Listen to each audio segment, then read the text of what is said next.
इंकलाब जिंदाबाद, स्वराज क्रांति जिंदाबाद। आज हम लोग चर्चा करेंगे भारतीय राजनीति के उस पहलू की जहां नेता शर्मसार करने वाली सोच रखते हैं। मैं नाम लेना नहीं चाहता, आप सभी जानते भी हैं। भारत के शीर्ष पर रहे वो लोग पुरानी पेंशन व्यवस्था को बंद कर दिए। माना अर्थव्यवस्था हमारी इतनी कमजोर हो गई है, पेंशन देने के लिए पैसे नहीं है हमारे पास। लेकिन ये सोच कितना शर्मसार करने वाली है कि उन अधिकारियों के, उन कर्मचारियों के पेंशन देने के लिए व्यवस्था हमारे पास नहीं है जो 24 घंटा पूरी जवानी भर काम करते हैं। एक सिपाही, दारोगा, पुलिस के महकमे के लोग या एक ऐसा छोटा कर्मचारी जो छोटे वेतन में सेवा करता है पूरी जवानी भर, पूरी जवानी अपनी खपा देता है, 24 घंटे उससे सेवा ली जाती है। एक लेखपाल मित्र हैं हमारे, रात को 11 बजे भागते चले जा रहे थे। हमने पूछा क्या हुआ भाई? अब तो बंधा कट गया है, एसडीएम साहब ने निर्देश दिया है, हम जा रहे हैं कि बंधा कट गया है, जाके वहां देखो, व्यवस्था देखो। छठ के दिन सारे लोग अपने अपने बीवी बच्चों के साथ रहते हैं और लेखपाल दूसरे गांव के पोखरे पर खड़ा मिलता है। वो लेखपाल, वो रक्षपाल, वो सिपाही जो 24 घंटे ड्यूटी आम अमन चैन के लिए, भारतीय व्यवस्था के लिए, समाज के लिए काम करता है 24 घंटे। मास्टर, डॉक्टर, इंजीनियर, सभी लोग, किसी एक को कैसे कहा जाए, सभी लोग इस देश के लिए, इस समाज के लिए काम करते हैं, सरकार के लिए काम करते हैं। उनके लिए पैसे नहीं है सरकार के पास पेंशन देने के लिए। मान लिया कि उनको पेंशन आप नहीं देंगे, लेकिन ये कितना शर्मसार करने वाला विषय है कि एक नेता 4 पेंशन पाएगा। इस पर कभी संसद में बहस, मैं किसी दल का नाम लेना नहीं चाहता, कोई दल वाला इस पर बहस नहीं करता, कोई दल वाला इस पर बात नहीं करता कि एक नेता 4 बार पेंशन लेता है, 4 पेंशन लेता है।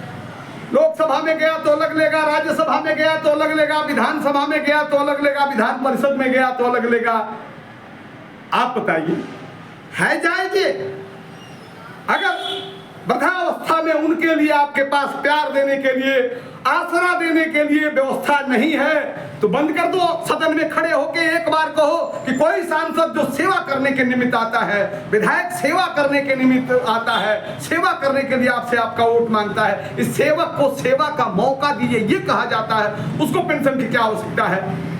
10 दिन, 20 दिन या 2 साल, 4 साल, 5 साल वो आपके खिदमत में रहता है और 10 मिनट, 5 मिनट सदन में बैठता है, सदन का बहिष्कार करता रहता है, तकरार करता रहता है, काम नहीं करता, फिर भी वो पेंशन का अधिकारी है, तमाम सरकारी सुविधाओं का अधिकारी है। और वो कर्मचारी, वो अधिकारी जो 24 घंटे पूरी जवानी काम करता है, जब काम करने लायक नहीं रहता है अपने बीवी बच्चों के पास जाता है, पूरी जवानी अपने बीवी बच्चों को छोड़ के आपके लिए काम करता है, और जब बुढ़ापे में अपने घर जाता है, अपने बीवी बच्चों के पास जाता है, तो उसका पोता जो इसके लिए उसके पास आता था कि दादाजी से 20 रुपए मांगूंगा पेंशन पर, वो पेंशन, वो आसरा उस वृद्ध का छीन लिया गया।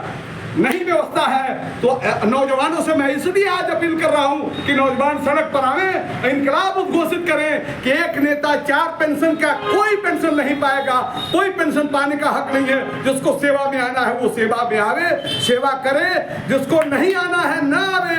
लेकिन हमारे सरकार के पास व्यवस्था नहीं है कि सांसद को पेंशन दे, विधायक को पेंशन दे, मंत्री को पेंशन दे। सेवा करने के लिए आप आइए, मेवा खाने के लिए बताइए, ऐसी अपील है हमारी। नौजवान आप अपनी राय से हमको अवगत कराएंगे ये वाजिब है कि नहीं है, थार के धरातल पर खड़ी ये मांग हमारी वाजिब है कि नहीं। अगर वाजिब है तो आप निश्चित निकल के आवाज उठाइए और कहिए कि निश्चित रूप से कर्मचारी, अधिकारी पेंशन नहीं पाएगा तो नेता, सांसद और विधायक भी पेंशन नहीं पाएगा। जय हिंद।